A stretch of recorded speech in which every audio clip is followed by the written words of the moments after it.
Welcome back to our next episode of the Sandyton build series. Today we're adding another shop to our shopping district. This time we're going to be taking a look at the concrete maker. The concrete maker's job is pretty simple. They produce concrete powder and they produce concrete for your colony. And that's pretty much it. We don't have to teach them any recipes because they know them all already. The only other thing is our requirement for the concrete maker, which is just going to be some flowing water. But you can see that the concrete maker is a little bit different so far because he's got a giant blue storefront. I don't know. Might do something to add some decoration to the front of this. Maybe not. Might update it in 1.20 because I know we get some more panels and things in 1.20 to work with. There's a Domum Ornamentum upgrade when we get there. So maybe it'll happen then, I'm not sure. Actually, I can check back. I think some of that stuff was backported to 1.19. Anyways, our back of our store is pretty bland. That'll be just an alleyway, or at least that's the intention as usual. Storefront, we've got our big blue storefront. We've got some pillars, some plants. We come in, we've got our couple of dye samples that'll have to be crafted to put up here, and we've got some concrete samples for various colors. Most of it is primary stuff: white, black, red, green, blue, yellow, brown, and then of course these dyes on the walls, those are a little bit more complicated. That's light blue, lime, gray, and magenta. We've got our shelves. We have racks for storage, and if anything fills these in, it'll look like there's stuff in them. Eventually, I would imagine that he will...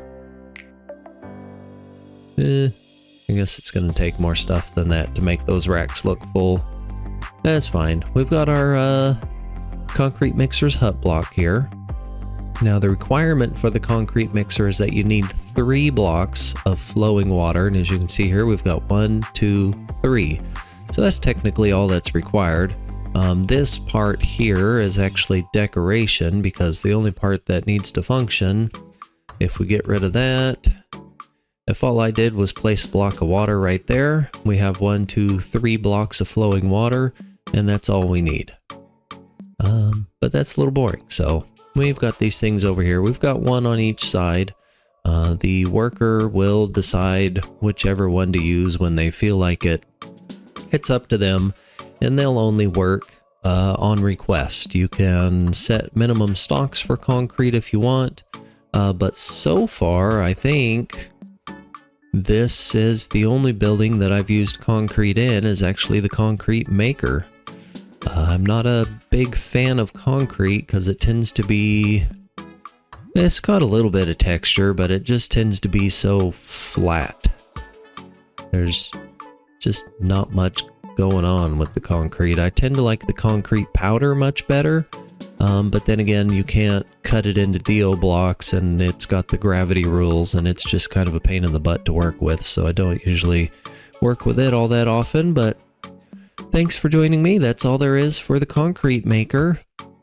We're running out of stuff left. If we bring up the map here, you can see I've still got to do all of the leveling breakdown up to here, but we're actually up to here, so we've got 1, 2, 3, 6 buildings left.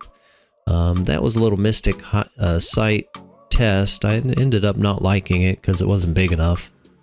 So we might double up a Mystic site just to make it even larger and more impressive. I was going for some sort of ziggurat or... here, I can show you.